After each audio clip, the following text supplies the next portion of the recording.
I decided to get more into coaching because I am solution focused. And people identify that as coaching. And that got me curious about how I could help people directly as a coach. And so I wanted to get trained as a coach because there's different techniques involved. Even though they overlap, there's also different techniques. And that's what got me into it. I didn't take the usual kind of coaching because I wasn't sure that was going to help me. And so I happened to bond upon Martha Beck. I liked her style and I liked her approach. And so I got her training. She likens it to a butterfly being created from a caterpillar. So it starts with the caterpillar going into or going to the bottom of a branch and hooking to it, and then forming a chrysalis.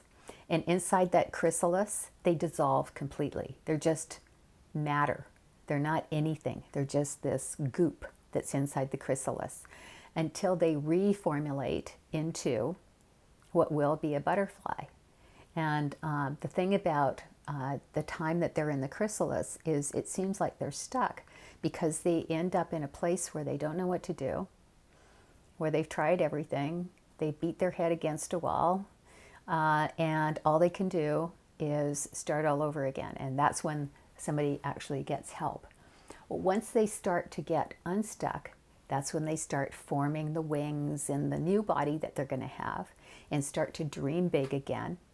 And then they have to get out of their chrysalis. Now, if you don't know this, it's interesting that if somebody helps a butterfly out of its chrysalis, it won't survive. It has to help itself out of its chrysalis, no matter how hard that is. And that's the next stage in coaching after a person is stuck and they get unstuck and they start dreaming big, is trying it out in reality. And that's when you fall on your face over and over and over again. That's the hard part. And so it's good to get coaching through that too, to remind you that that's all part of success.